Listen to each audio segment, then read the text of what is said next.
Si vous m'avez suivi ces derniers mois, vous savez, je me suis lancée dans un train, j'allais faire un patron. Je me suis dit, je peux pas me planter en sortant un patron sans l'avoir testé, ce serait pire.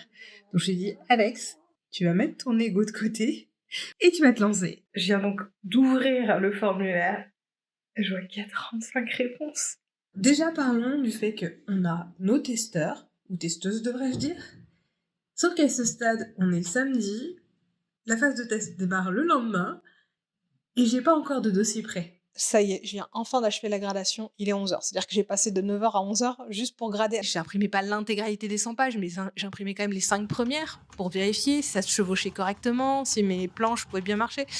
Il me manque des bordures. Je le vois, on voit même plus le bleu. Donc je suis quitte pour refaire une impression, yeah 22h45 passées. J'ai enfin le fichier imprimable. Il est 1h25 du matin. Je suis explosée, mais ça y est. Je viens de finir le dossier pour les testeurs. À savoir que j'ai livre d'instructions finalisé, transformé en PDF. J'ai le patron sous 3 formats, A0, A4 et projection. Le mail est prêt à envoyer, mais j'ai toujours pas mis la vidéo en ligne. Là, ça y est, j'ai tout fini. Il est 3h39. Les mails sont préparés. Je vais dormir jusqu'à 10h, hein, ça c'est sûr. On est lundi matin, soit 24 heures après le lancement. J'ai eu plein de messages de retour. Pour celles qui ont été retenues, elles étaient plutôt toutes ravies et très motivées à commencer. J'ai même déjà eu des feedbacks, c'est incroyable d'avoir des retours aussi rapidement. Et pour les personnes qui n'ont pas été retenues, les messages étaient plutôt sympas, en mode genre elles comprenaient et elles étaient donc quand même ravies de pouvoir profiter du patron quand il sortirait gratuitement et de suivre les aventures. Donc ça me fait méga plaisir de voir que bon, tout le monde est bon joueur. J'en ai une qui m'a déjà fait des retours. Elle a déjà lu tout le livret d'instructions, elle m'a déjà fait ses feedbacks donc, sur les erreurs d'orthographe. Ça va, il n'y en avait pas trop, j'ai pas trop honte. Et surtout, elle m'a indiqué qu'il manquait les mesures, les mensurations de base pour matcher avec les mesures du vêtement fini. Et c'est vrai que j'y avais pensé. Donc samedi à 4h du matin. J'ai besoin parce qu'en fait les aisances sont tellement importantes que c'est difficile de se retrouver. En fait j'ai déjà fait en fait parce que j'avais dû m'en servir pour faire le comparatif des tours de poitrine de chacune dans le formulaire pour savoir quelle taille correspondait. Donc finalement le travail a déjà été fait, il faut peut-être juste que je le fasse également sur la taille des hanches pour que le tableau soit complet.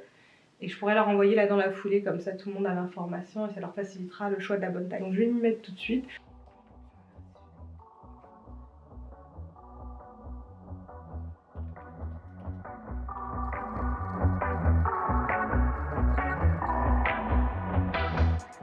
Bon, je commence pas très bien ce retour de test parce qu'on m'avait envoyé hier soir donc déjà des retours sur les instructions, les fautes d'orthographe et des questions. Sauf que j'avais lu le message en fait sur mon téléphone. Ce matin, je me suis empressée de faire le tableau et j'ai envoyé ma réponse à cette personne qui m'a fait le retour sans relire son mail. Et c'est une fois que j'ai cliqué sur le bouton envoyer, je regarde un peu plus en détail ce qu'elle m'avait écrit, je réalise qu'en fait j'avais lu en diagonale son message parce qu'elle me demandait des questions très précises sur les mensurations, notamment le tour du bras, l'histoire des marges, etc. Et j'ai pas du tout répondu. Bref, je suis vraiment à côté de la plaque, il faut que je me reconcentre, il faut que je me refocalise là pour avancer correctement parce que si je commence à répondre à moitié à tout le monde, ça reflète mon niveau, alors, j'allais dire de professionnalisme. Je suis pas professionnelle pour le coup, je suis amateur, mais il faut que je sois un peu plus qualitative. Parce que là, clairement, j'envoie un mauvais message en répondant à côté de la plaque et vous allez voir, derrière, j'ai eu d'autres sujets. Parce que donc, dans la foulée, donc, entre-temps, qu'elle m'avait répondu sur un autre sujet, j'en ai profité pour rebondir, pour lui dire, ok, je t'ai mis le métrage pour le tour de bras, parce que c'est ce qu'elle me demandait, elle voulait avoir une information sur la circonférence des bras. Et elle me posait la question aussi sur les marges. Et en fait, en répondant, effectivement, il y avait dans mon patron, il y a 2 lignes. Il y a la ligne qui sont les bords de découpe et les lignes de couture. Et en fait, j'ai réalisé une chose, mais quand j'ai dessiné mon patron, effectivement, j'ai oublié, de mettre en légende comme quoi il y a 2 lignes, et de 2, j'ai pas différencié les 2 lignes. C'est-à-dire que la personne, elle sélectionne une seule taille, elle verra 2 lignes, et j'ai indiqué nulle part à quoi ça correspondait. Donc déjà, il va falloir que je réactualise ce point-là. Donc je pense que je vais faire un groupe Facebook pour leur informer, parce que j'ai tellement d'informations à leur envoyer. Si là j'envoie plein de mails, elles vont se sentir bombardées et elles vont me détester et elles vont plus vouloir faire le test. Donc je vais vraiment faire le groupe Facebook. Finalement, ça s'impose naturellement. Alors que je voulais pas au début parce que je peux pas trop le modérer en journée. vu que je suis en train de travailler, mais je me rends compte que finalement, comme je réponds aux mails, là, entre midi et 2, ça revient au même, donc autant avoir un groupe Facebook et je prenne mes déj et mes soirées pour répondre et que j'assume, quoi. On est en phase de test, je dois assumer. Donc je vais faire un groupe Facebook, je vais remettre à jour toutes ces informations-là. Et autre feedback que j'ai reçu, c'est quelqu'un qui me demandait si on pouvait avoir les lignes de découpe pour assembler les pages. Alors moi, initialement, j'avais mis des losanges, mais quand elle me demande des lignes de découpe, je me dis, est-ce que les losanges ne sont pas imprimés ou peut-être que finalement, c'est pas adapté pour faciliter l'assemblage. Pour moi, ça a fonctionné, mais je me dis, c'est peut-être pas le cas sur toutes les imprimantes. Peut-être que sur certaines imprimantes, ça n'aide pas. Donc je lui ai posé la question, j'attends son retour. Et le troisième feedback que j'ai eu qui m'inquiète le plus, c'est qu'on m'a indiqué qu'attention, il y avait apparemment un décalage sur les repères. Et ça, c'est un vrai sujet. Quand j'ai fait hier, justement, dimanche matin, j'ai essayé de me faire un petit récapitulatif de tout mon workflow, comment je devrais l'améliorer. C'est le premier truc que je me suis dit, il faut absolument que je trouve une façon de faire pour éviter de perdre des morceaux quand je les bouge. Donc j'ai peut-être trouvé une solution, mais il faut que je la teste. Et je pense que si j'associe plusieurs calques, même s'ils viennent de différents... Excusez-moi, mais là, ça rentre dans le détail technique, mais il y a des techniques, il faut que je les teste et on verra si ça fonctionne ou pas. Je vais pas vous rentrer dans les détails, sinon je vais vous perdre, mais sachez que la gestion des calques, c'est l'enfer. Donc là, il est 12h52. Je vais essayer de vérifier cette histoire de problème de repères décalés. Je crois que j'ai repéré, il me semble que c'est au niveau de la parmenture, mais j'attends sa réponse pour vérifier ça. Et je pense que ce soir, en fait, je vais reprendre mon fichier de base qui était la gradation et je vais tout recommencer de base, juste pour vérifier si mon nouveau workflow fonctionne en fait. Parce que j'ai peur qu'on va devoir rentrer sur une phase 2 avec un nouveau patron pour être sûr que tout est clean.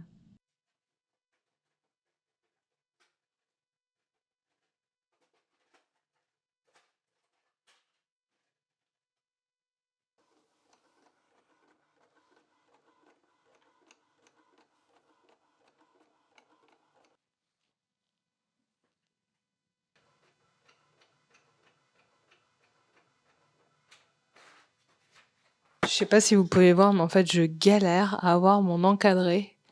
Vous voyez rien. Je galère en fait à arriver à avoir cet encadré là. J'arrive maintenant à l'avoir en bas et sur les deux côtés, mais pas en haut. Ça fait 1 heure que je suis sur le sujet. Ça fait 1 heure que je suis sur le sujet et on dirait que j'ai l'impression que tout me lâche.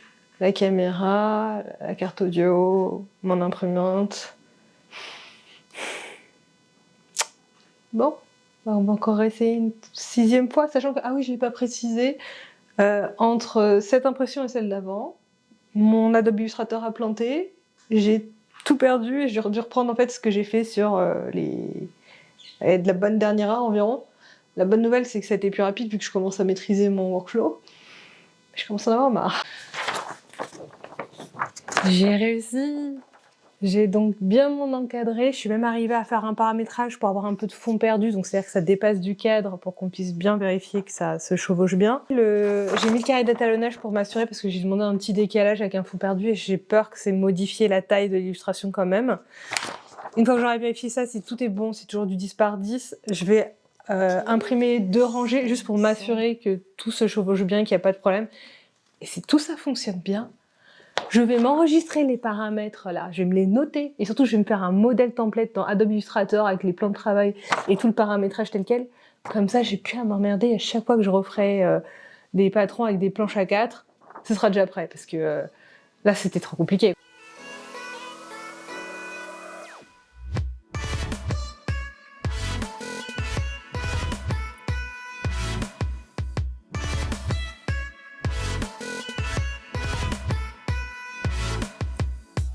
Ok, on est mardi matin. Aujourd'hui, je vais pas retravailler sur site. Hier, j'étais en télétravail. Ça me facilitait du coup pour faire les allers-retours avec les testeuses. Et donc, pour vous faire un petit feedback pour ce qui s'est passé hier soir, donc j'ai créé mon groupe Facebook privé pour justement faciliter les échanges. Sur ce point-là, il n'y a pas de problème. Et j'en ai profité pour envoyer la nouvelle version du fichier A4, enfin imprimé. Et dans la foulée, j'ai moi-même commencé à l'assembler. C'est-à-dire que je l'avais déjà imprimé juste avant de la renvoyer pour vérifier que ça matchait bien. J'avais testé les premières rangées. Ça se passait bien. Sauf que après l'envoi, j'ai continué l'assemblage. Je me suis rendu compte que j'avais un problème dans la numération de mes feuilles A4, c'est-à-dire que vers la 6e ou 7e colonne, j'ai pas modifié en fait le code, vu que j'avais dupliqué en fait ma numération initialement. Ce qui fait qu'il y a une erreur, à nouveau, sur le guide d'assemblage. C'est la difficulté en fait, parce qu'à chaque fois que vous avez une erreur, vous devez tout modifier et il y a plein de choses à vérifier. Entre les libellés, il faut s'assurer que ça n'a pas bougé, il faut remettre les cadres, refaire les plans de travail, les réassembler, refaire du coup la numération. Bref, le temps que je me rende compte, il était 22h passées, elles avaient déjà imprimé le patron et il y en avait déjà une qui m'avait fait un retour par mail pour me dire que effectivement il y a un problème de numération. Autant vous dire qu'à ce moment-là, j'ai commencé à vraiment douter de moi. Parce que à force de cumuler les erreurs comme ça, on se dit mais en fait je suis nulle, j'y arriverai jamais. D'autant que je pense que je suis un peu dure avec moi-même. J'ai tendance à vouloir fournir quelque chose tout de suite de qualité. Bah, on est quand même en phase de test, donc a priori je suis censée me planter, sinon ça ne servira à rien d'avoir des tests. Et je suis à peu près certaine que mes testeuses ont elles-mêmes conscience de cet aspect-là et m'en voudront pas non plus de leur faire réimprimer 2 fois le patron. Clairement, je leur ferai pas réimprimer une 3e fois, je vais juste leur indiquer de faire attention à la numération et de se servir en fait du port perdu pour bien vérifier qu'elles se trompent pas dans la feuille qu'elles sont en train d'assembler. Mais voilà, j'avoue,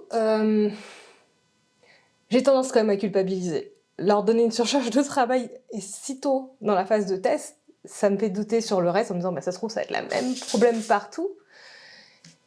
Et ouais, en fait, c'est ce que je me rendais pas compte, c'est que la phase de test, ça a aussi une charge émotionnelle. Ça vous remet en question sur vos capacités, sur votre légitimité, etc.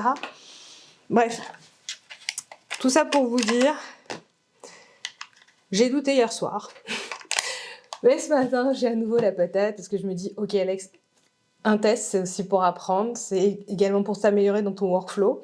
Donc justement, aujourd'hui, je vais utiliser mon temps de pause déjeuner pour essayer d'améliorer ce workflow, notamment sur la partie impression, pour tester différentes choses et voir si je peux justement optimiser la façon dont je peux générer la version A4, parce qu'il y a de fortes chances que pendant la phase de test, on va avoir des corrections à apporter sur le patron. Parce que comme on est dans la phase de test, il y a à peu près 90% de chances qu'on va avoir à nouveau à générer un nouveau plan A4 parce qu'il y aura des modifications à apporter, il faudra donc régénérer le document.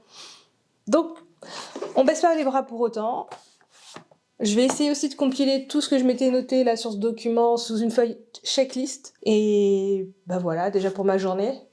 Donc on reste motivé, même si c'est pas toujours facile.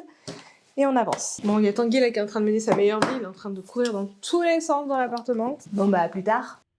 Et vous savez quoi? 8 minutes après avoir quitté mon appartement, j'arrive à la gare et je découvre que le lieu du patronage doit être avec moi parce qu'il n'y a aucun train, j'ai 30 minutes à poireauter sur le quai. Heureusement pour moi, il fait beau, les températures sont clémentes et j'ai rien de mieux à faire que d'ouvrir mon PC, démarrer Adobe Illustrator et commencer à travailler sur ce workflow pour l'améliorer, pour avoir enfin des impressions qui soient le plus fluides possible. Ok, je vous fais un petit update là, parce qu'on est donc à 48 heures après le lancement de la phase de test, et ça a été un peu les montagnes russes depuis hier soir. Ce soir, je vais assembler, mais que partiellement, mes A4 pour faire mon patron avec la planche A4, sauf que j'ai raté une colonne en faisant les modifications manuelles, et donc j'ai un doublon. Donc forcément, c'était trop tard pour modifier la planche, mais le pire, c'est que j'ai même pas pu prévenir les autres testeuses, parce qu'une fois que je suis arrivée au boulot, j'ai voulu me connecter au fameux groupe Facebook que j'avais créé initialement pour pouvoir échanger avec elles. Et là, forcément, j'étais sur un ordinateur, je m'étais jamais connectée sur Facebook, je me rappelais plus mon mot de passe. Et en plus, il demandait à ce que je m'authentifie sur un second appareil pour vérifier que c'était bien moi. Ouais, c'est-à-dire que donc, toute la journée, comme j'étais au boulot, impossible de contacter les autres testeuses pour les avertir. Ça n'a pas loupé, du coup, ce soir, en rentrant, j'avais un mail où on m'indiquait qu'il y en a une des unes qui s'est fait avoir et qui a effectivement vu qu'il y avait un doublon sur les colonnes. Mais le pire, c'est qu'en plus, elle me disait qu'elle avait imprimé une seconde fois. Alors sur le coup, je me suis dit, attends là, elle est en train de me dire qu'il y a un autre problème en plus de la numérotation. C'est un peu la difficulté quand vous échangez par mail interposé. Parfois, il y a de la surinterprétation. Donc moi, en fait, quand j'ai lu son message, j'ai cru qu'elle me disait qu'il y avait un problème de numérotation et qu'en plus, quand elle avait imprimé, elle a vu un décalage en plus. Alors là, je commence à être paniquée, je lui envoie un message, j'étais vraiment au bout de ma vie parce que moi, dans ma tête, à ce moment-là, je croyais que j'avais trouvé plus ou moins la solution parce qu'entre midi et 2, j'avais fait une petite recherche pour trouver une solution pour améliorer le workflow, pour éviter ce problème d'erreur de numérotation. Et j'avais trouvé plus ou moins un script que je dois encore tester parce que j'ai pas pu l'utiliser sur la bécane du boulot parce qu'il fallait donc incrémenter un script dans le programme d'Adobe Illustrator et clairement, il me faut les droits d'administrateur pour faire ça, donc je ne peux pas le faire sur la bécane du boulot, mais il faut que j'attende d'être sur celui-ci, là où j'ai les droits d'admin.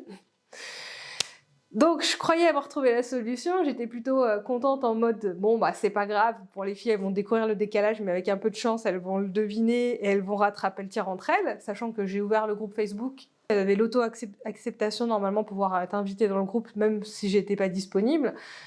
Donc je me suis dit, avec un peu de chance elles ont échangé entre elles sur le groupe Facebook et elles ont trouvé la solution. Apparemment, c'est pas le cas parce que justement, la personne qui m'a envoyé le message me disait qu'elle voulait s'ajouter dans le groupe et elle attendait mon approbation. Donc, a priori, le mode export avec les adresses mail que j'avais mis sur le Facebook privé n'a pas fonctionné. Bref, c'est un tout autre problème. Mais me voilà donc en train de paniquer, de me dire j'avais trouvé la solution pour mon workflow, mais apparemment j'ai un second problème avec les impressions.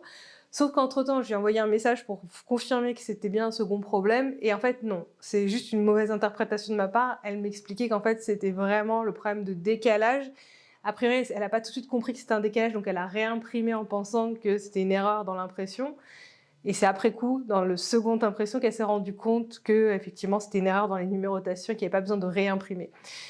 Vous voyez, je viens de faire quand même un petit pic émotionnel juste en rentrant, là, c'est pas mal. Donc, a priori, il n'y a pas un deuxième problème d'impression, et encore heureux, parce que je pense qu'à ce stade-là, j'aurais perdu foi en moi, et j'aurais peut-être arrêté toute la phase de test sans cela. Donc, on continue, on garde foi, et surtout, je commence à me dire, mon Dieu, les filles là, elles ont déjà imprimé potentiellement 250 pages, et probablement plus à venir si vous pensez au fait qu'il y aura probablement des corrections sur l'ajustement, donc il faudra faire une seconde phase d'ajustement, donc réimprimer un nouveau patron.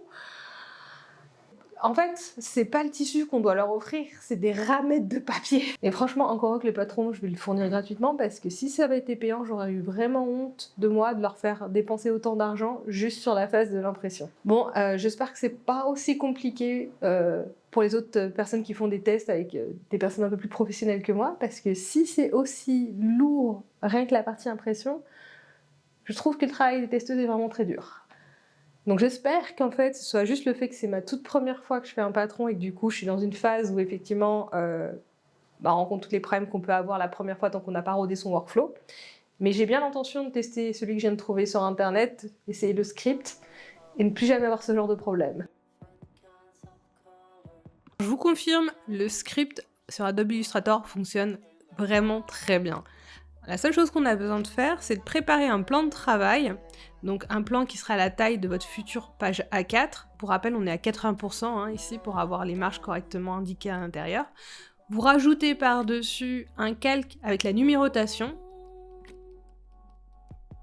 Ici, je vais prendre le chiffre 1 tout simplement. Et vous dupliquez le plan de travail autant de fois que vous avez besoin de page A4 pour faire votre planche totale. Dans mon exemple, ici, je suis partie sur 100 pages.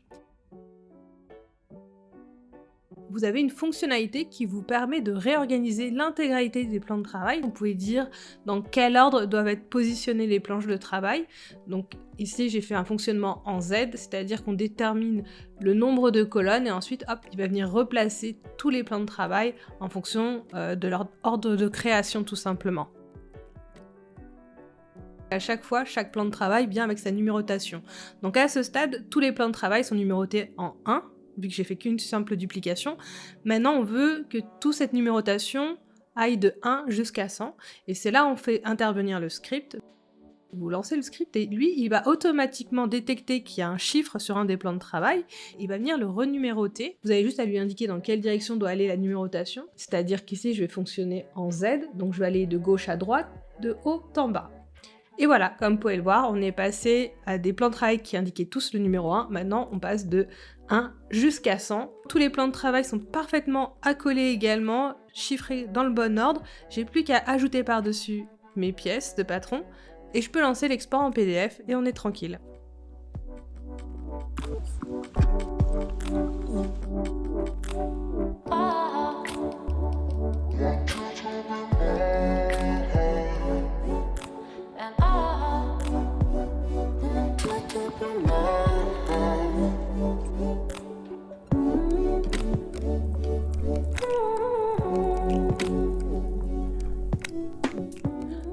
Donc forcément, ayant démarré la journée avec cette première victoire, je me suis dit, continuons à surfer sur cette bonne vibe et essayons de voir si on peut faire la même chose en améliorant le workflow de gradation. Et je pense qu'on peut dire que là, sur le coup, les étoiles étaient avec moi, parce que ça a bien persévéré. Mon workflow de gradation, je peux dire que bah voilà, j'ai appris pas mal de petites choses, je l'ai optimisé, et on peut dire qu'on était sur la bonne voie. Concernant la partie patronage, je m'améliore. Par contre, côté vlog, je suis désolée de vous l'annoncer, je deviens de pire en pire. J'ai encore oublié de brancher mon micro, donc encore une fois, je vais vous le dire, c'est un retour d'expérience qui passe à la trappe. Félicitations Alex, on peut toujours compter sur toi.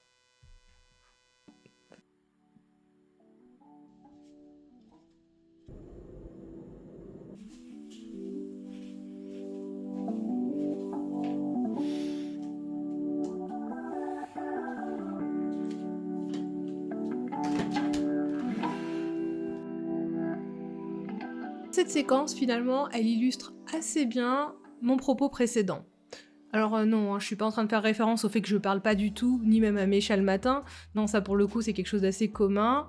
Je parle jamais aux humains ni aux chats, mais pour être très honnête, mes chats ils s'en foutent que je leur parle pas le matin. Tout ce qu'ils attendent de moi, c'est que je leur gratte derrière l'oreille, et ça, bon, y a jamais de souci. Avec ou sans café, je suis toujours partante pour une petite gratouille. Non, ce que je veux dire, c'est que cette séquence, elle immortalise le fait que la veille au soir, systématiquement, je suis en totale dépression. La nuit portant ces conseils, je me réveille dès 6h30 du matin, avec la solution et une seule envie, c'est de la tester, donc je me jette littéralement sur l'ordinateur dès l'aube. Et donc ça a vraiment représenté toute la moitié de mon été.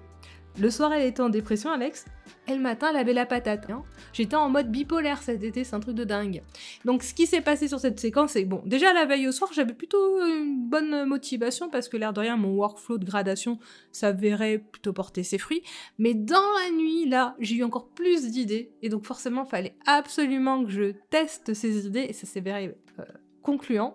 Donc j'avais vraiment une énergie débordante ce jour-là. Et petite précision, je sais qu'au moment où je publie cette vidéo, on vient de passer à l'heure d'hiver, donc vous allez peut-être douter du fait que c'était l'aube à ce moment-là, mais oui, là, à l'heure d'hiver, ce niveau d'éclairage correspond à 11h du matin, mais c'était en août, donc je vous assure, c'était bien 6h30 du matin au moment où je filmais cette séquence.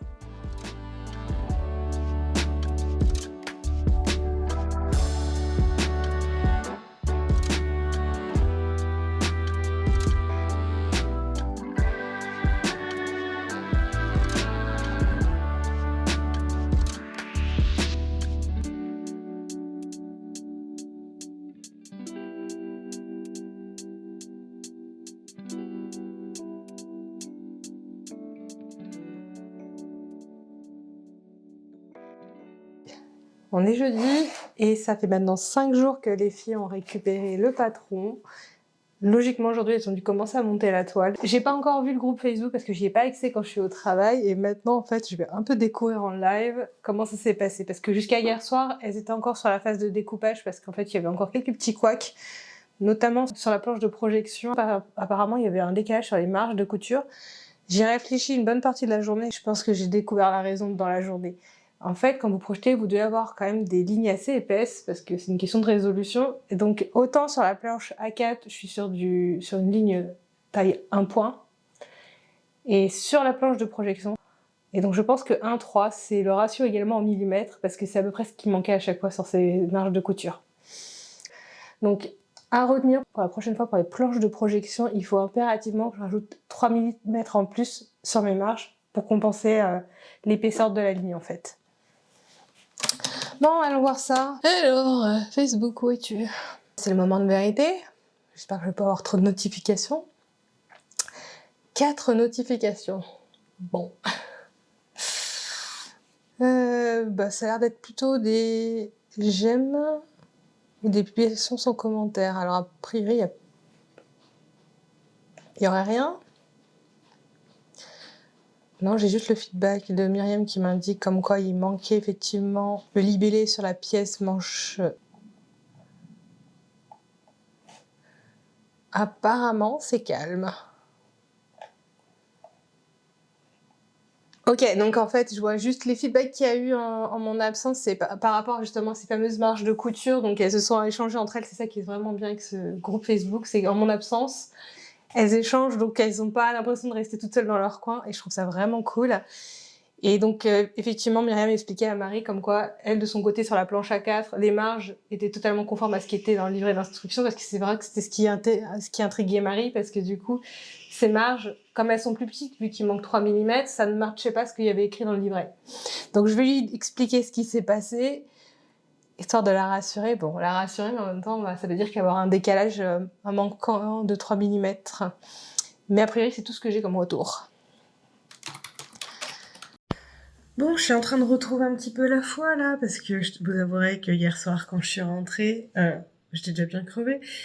Sur le coup, je vous l'ai dit, j'avais pas vu de notification, ça me rassurait, mais un peu plus tard dans la soirée, il y a eu une notification pour m'annoncer qu'apparemment, il y avait un décalage entre mon ouverture de poche sur le devant des pièces du trench et la taille du passepoil. Et donc, de fait, avec les poches également, avec les fonds de poche également, vu que tout est censé être lié. Et la différence était quand même de 0,5 cm. Et j'avoue, quand j'ai vu ça, j'étais dépitée parce que il y avait pas de raison qu'il y ait ce décalage, vu que pour le coup, le passepoil, l'ouverture et les fonds de poche ne sont pas gradés. C'est la même taille pour toutes les tailles. Donc normalement, il ne serait pas dû se décaler, donc c'est-à-dire que c'est un moment pendant la phase de patronage, ou peut-être même en bougeant, je sais vraiment pas à quel moment j'ai fait mon compte, parce que je me rappelle qu'à la base, j'avais construit l'ouverture, le passepoil et tout ensemble. Tout était dessiné sur la même pièce, et je les avais décomposés, et après je les ai déplacés. Maintenant que je le dis à haute voix, je me dis, c'est probablement pendant la phase de déplacement dans Adobe Illustrator, quand j'ai bougé les pièces pour les positionner sur les planches, j'ai probablement dû cliquer sur le raccourci A. C'est une subtilité en fait dans Adobe Illustrator.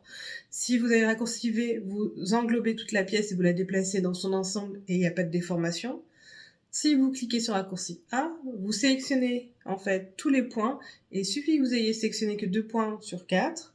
Quand vous faites le déplacement, c'est pas la pièce que vous déplacez, c'est les points. Donc potentiellement, mon ouverture de poche, j'ai peut-être déplacé les 2 points en haut de la poche sans faire exprès, ce qui a créé ce décalage. Bref, tout ça pour vous dire qu'hier soir, j'avais envie de tout arrêter. J'étais tellement frustrée. En fait, il y a une compilation de soucis. Ça fait partie du test. C'est dur. C'est dur parce que pas je me remets en question, je me dis mais je suis nulle en fait, je fais plein d'erreurs. Sauf que bon là ce matin je vois qu'il y a eu au moins un premier retour, une personne qui dit qu'elle vient de monter sa toile, tout s'est bien passé et qu'apparemment ça rend déjà bien. Donc ça, à nouveau un pic en haut, vous voyez je fais toute la journée, haut, bas, haut, bas, haut, bas. Il est possible qu'aussi ce soit particulièrement dur parce que c'est ma toute première fois où je fais les choses correctement. C'est-à-dire que je pars de zéro. Je savais pas faire une planche correctement, je savais pas toutes les problématiques d'impression, donc j'ai un peu tout appris sur le tas en une seule fois.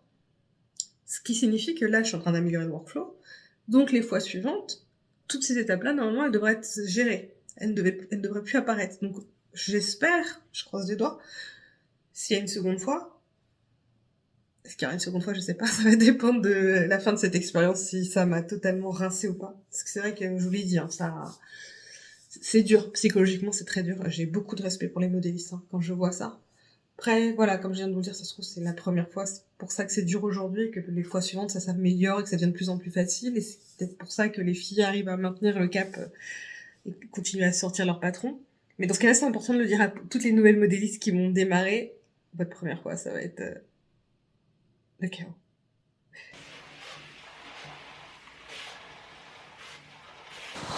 Bon, on est samedi. Je procrastine depuis ce matin. J'ai tout fait. Mes autres patrons, repasser un coupon. Mais là, cet après-midi, je me suis dit qu'il fallait vraiment que j'avance parce que j'avais déjà prévu de retravailler la projection. Vous ne me voyez pas, je suis dans le noir. Bravo, Alex. Donc, ce que je vous disais, c'est que là, maintenant, je dois tester la projection parce qu'on a remarqué des décalages sur les traits de coupe, en fait, qui étaient probablement dus au fait que j'ai épaissi la largeur de mes traits pour que ça se projette correctement. Entre-temps, je suis allée revoir le groupe Facebook et il y avait bien sûr encore d'autres choses qui sont remontées. Alors, ça allait, c'est des petites choses, c'est qu'il manquait un label, il manquait un droit fil. Et sur des illustrations, il y avait des erreurs en termes de poche supérieure à poche inférieure. Donc voilà, mais du coup j'ai procrastiné en faisant toutes ces autres choses-là au lieu de faire la projection, c'est le truc que je dois faire depuis 2 jours. Il serait peut-être temps que je m'y mette. Et avant de me lancer dans la projection, j'ai d'abord demandé son avis à Speedy, qu'est-ce qu'elle pensait de mon patron. Et je pense que sa réponse signifie clairement « piétine ce foutu patron ». Je suis d'accord. En plus, il fait méga chaud. Je sens que ça va être bien désagréable la projection. On va commencer par ranger tout ce boxon là. Il est l'heure de baisser les volets, hein. Et elle est repartie procrastiner une seconde fois. C'est sans fin. Non mais j'arrive, hein. Je suis juste en train de me préparer de quoi bouffer, quoi. Il me faut de l'énergie en même temps. C'est pas comme si c'était facile. Donc, nous nous apprêtons à mesurer les marges. Là, c'est censé être ma doublure. Donc, elle est censée être à 1,5. On est à 1,5, ça c'est bon. Maintenant, regardons sur les pièces. Stay away from that old viper man.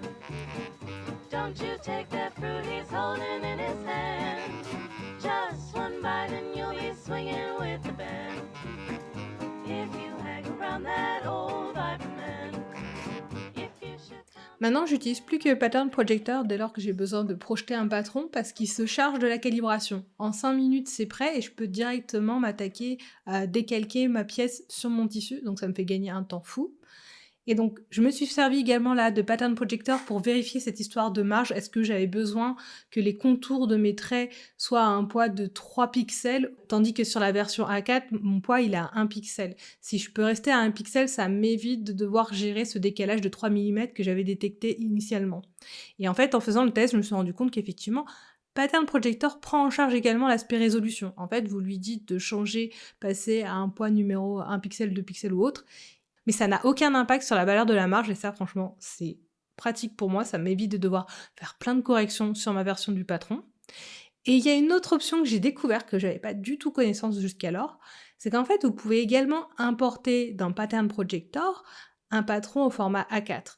Derrière, vous avez la possibilité donc de régler justement l'assemblage en lui disant combien de colonnes et combien de rangs il y a à l'intérieur. Vous pouvez lui indiquer si c'est un overlay ou non. Et enfin, vous pouvez donc activer les calques de taille. Si bien sûr le patron d'origine incluait des calques de taille, hein. Mais en soi, vous retrouvez finalement, même avec une version A4, avoir un fichier qui est projetable très facilement avec cet outil-là. Et donc pour rappel, il est gratuit cet outil, donc autant en profiter.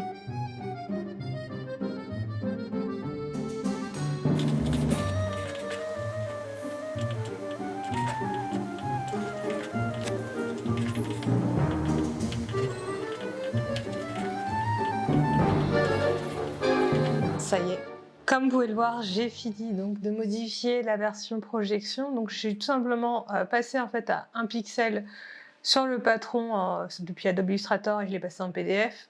Et donc là, je l'ai projeté dans Pattern Projector et je suis en fait avec une épaisseur de 1 pixel.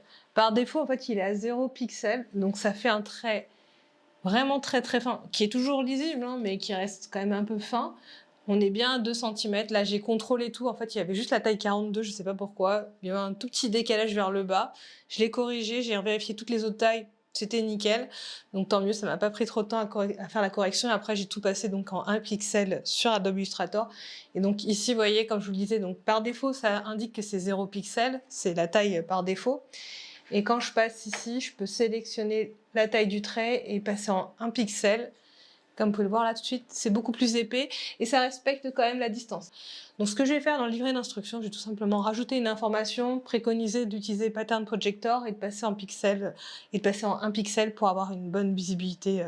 Ça m'évite toutes les contraintes que je viens d'avoir avec ce petit décalage de 2 à 3 mm dès que je faisais cette augmentation de la taille du trait. Tout ça pour vous dire qu'il est déjà 18h06, donc c'est bien, j'ai fini ma journée du samedi. Ça veut pas dire que j'ai fini mes corrections. Demain, dimanche, je vais passer un petit moment à refaire mon tutoriel sur la partie poche passe-poilée, parce qu'apparemment, en termes de vue, c'était pas assez zoomé, elles n'arrivaient pas à voir mes actions.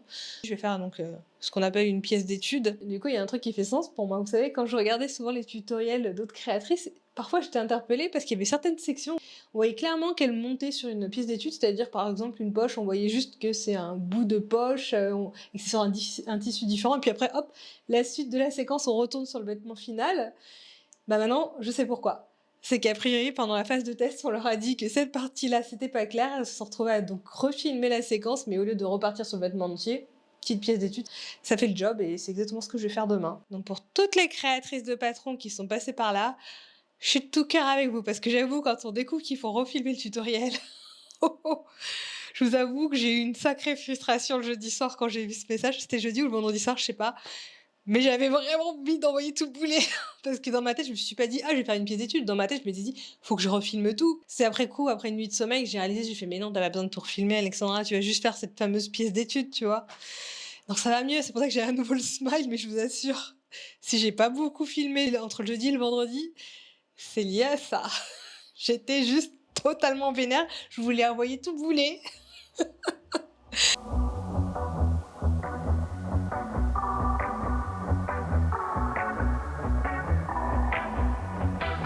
On est lundi matin et j'en profite pour vous faire un feedback parce que ce week-end j'ai pas filmé parce que il n'y a pas eu trop de retours. C'est super rassurant parce que je vous avoue avec le début de la semaine qui était sur le chapeau de roue, je me disais mais s'il y a plein de modifications à faire pendant le week-end, mais je vais imploser en fait en cours de route. Mais a priori en fait on a toutes les galères en début et là maintenant ça a l'air de se rééquilibrer, donc tant mieux, ça me rassure parce que j'étais en train de me dire mais je vais jamais y arriver. Donc les quelques petites choses qu'on m'a fait remonter encore ce week-end, c'était des problématiques de libellé encore, et aussi le fait que certaines instructions n'étaient pas dans le bon ordre entre le livret et les vidéos. C'est-à-dire que je suivais un certain ordre dans le tutoriel vidéo qui n'était pas le même dans le livret, du coup ça les perturbait encore plus. Et l'autre point, c'est qu'apparemment la vidéo elle est trop sombre. Donc, je pense que déjà j'avais pris le tissu bleu nuit, ça n'aide pas en termes de visibilité, et ma luminosité je crois qu'elle était pas top. À la base, je me demandais si j'allais faire juste un petit bout. La partie où on me disait qu'il fallait faire un focus sur le passe-poil, je me dis, mais le plus simple, c'est que je filme tout. J'ai prévu, en fait, de faire une version trench coat pour Yulia. Et l'avantage, c'est que son trench à elle, c'est un beige, donc ça sortira très bien à l'écran. Et ça me permettra de retravailler mon setup, la luminosité, je pense qu'il y a un vrai sujet là-dessus, donc autant tout refaire. Et je pense que je vais faire plus simple par contre pour la vidéo, parce que la dernière fois, j'ai fait un mode avec incrustation, c'est-à-dire qu'il y avait une vidéo qui me filmait pendant que je parlais, en même temps, on me voyait mes mains en train de manipuler le tissu. C'est pas facile à monter ce genre de vidéo, ça me prend beaucoup de temps. Pendant le tournage, du coup, il faut expliquer chacune des étapes. Ça rallonge le temps de la couture. Donc en fait, je vais juste faire les étapes bien clean à l'écran. Je vais me concentrer sur la luminosité, sur le focus pour qu'on voit bien tout ce que je fais. Et après, au moment du montage, je ferai une voix off pour bien expliquer chaque étape. Et je pense que ce sera beaucoup plus simple comme ça. En attendant, comme je vous disais, j'ai fait une checklist. Il faut que je vérifie tout ce qui a été mis en œuvre et tout ce qui ne l'est pas encore. Parce que là, en fait, j'ai fait la moitié comme ça à l'arrache pendant la semaine. Alors non, c'est pas vrai, c'était pas à l'arrache. J'ai essayé de faire les choses correctement au fil de l'eau pour justement ne pas avoir une charge mentale trop importante à la fin. Mais justement, là, le problème de Facebook, c'est qu'il vous remonte les posts en fonction des réponses et je n'arrive plus à m'y retrouver, en fait, dans la liste des choses que je dois faire. Donc c'est pour ça que j'ai préféré reprendre ce matin tout ce qui était noté dans le groupe Facebook et me les mettre en note et je vais revérifier toutes mes planches pour voir qu'est-ce que j'ai appliqué, qu'est-ce que je n'ai pas appliqué. Sachant que les petites difficultés, parfois, il y a des choses qu'il faut que je reduplique 3 fois. Un exemple tout bête, l'ouverture de poche, elle est modifiée vu qu'elle était trop grande de 0,5 cm.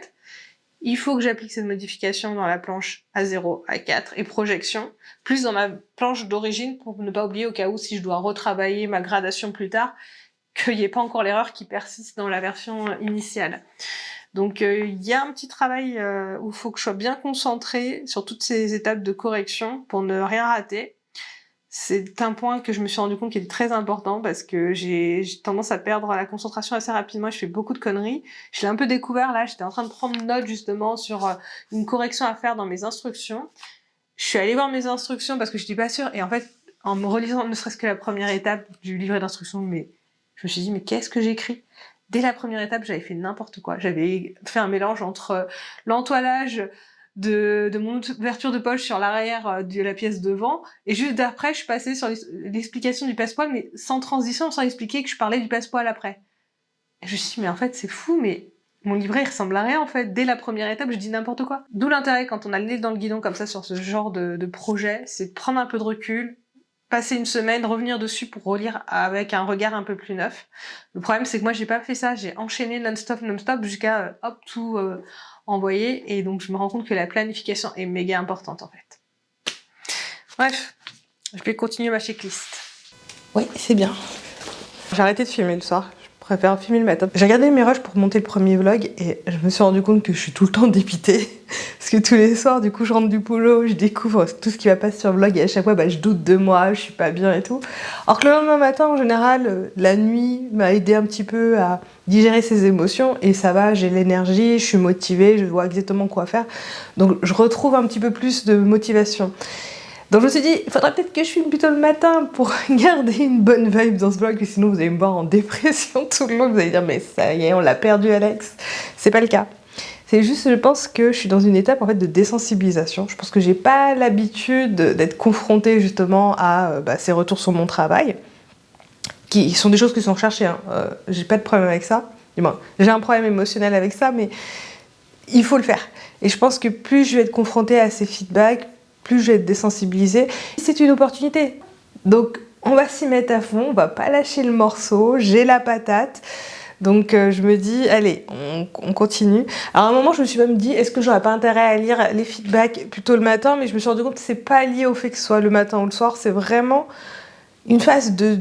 Alors je sais pas si le terme deuil est peut-être un peu fort, mais vraiment digérer l'émotion, digérer cette frustration qu'on a de découvrir, bah non, il y a encore des choses à revoir sur ton travail.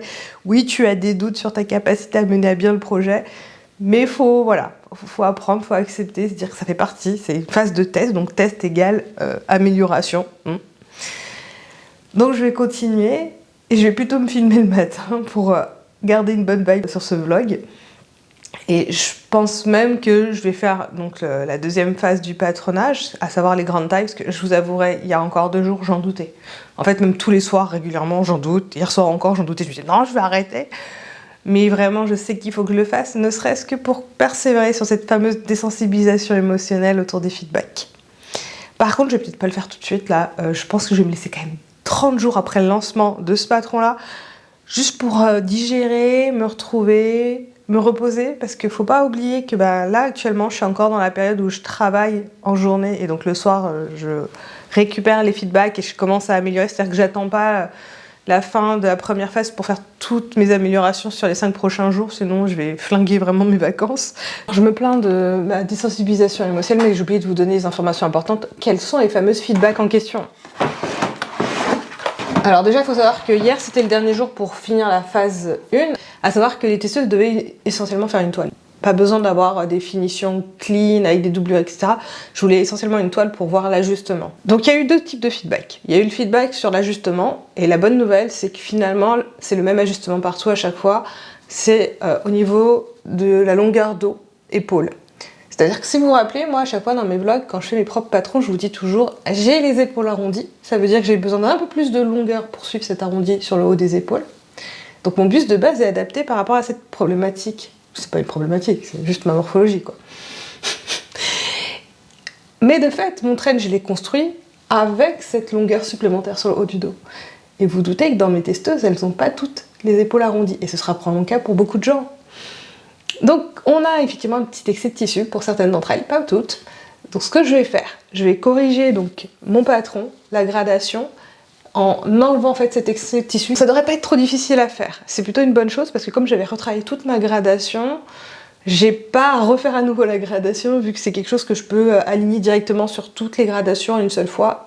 Ça devrait pas être bloquant. Et par contre, pour les personnes qui auront, comme moi, les épaules arrondies, je proposerai une vidéo, je vous montrerai comment faire l'ajustement. C'est plus facile dans le sens parce que comme j'ai l'habitude de le faire, je sais exactement comment l'expliquer. Le second point qui est un peu plus problématique en mon sens, c'est qu'apparemment mes instructions sont pas du tout claires, surtout sur la partie doublure.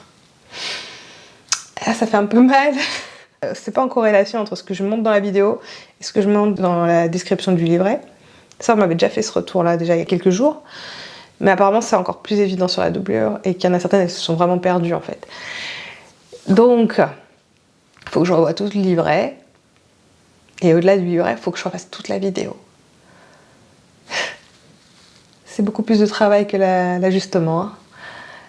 Donc, je sais pas comment je vais m'organiser. Je sais déjà que je vais retourner toute une vidéo. Je pense que je vous l'avais dit il y a quelques jours. Parce que j'ai l'intention de me faire une version crème du trench. Et je pense que ça s'adaptera bien mieux à une vidéo parce qu'on verra bien mieux, on aura plus de contraste. J'en profiterai donc pour filmer avec une meilleure luminosité parce que clairement on avait un problème entre le fait que le trench était bleu nuit et la luminosité n'était pas excellente. Donc là, si j'arrive à avoir un tissu clair plus j'améliore ma luminosité, ça pourrait le faire. Et aussi, je vais simplifier le format de ma vidéo parce que faut savoir que dans la première version, je m'étais mis en incrustation et j'expliquais le pas à pas pendant que je me filmais. Ça rallonge énormément le temps de tournage. Donc, je vais simplement me filmer, mes mains, mes actions, sans parler.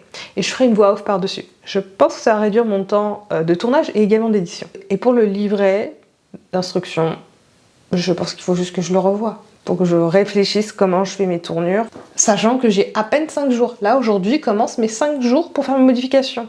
Alors, la bonne nouvelle, c'est que je suis en vacances ce soir, donc ça me laissera le temps. Donc là, aujourd'hui, je finis ma dernière journée de travail, et dès ce soir, je commence, et j'essaie de...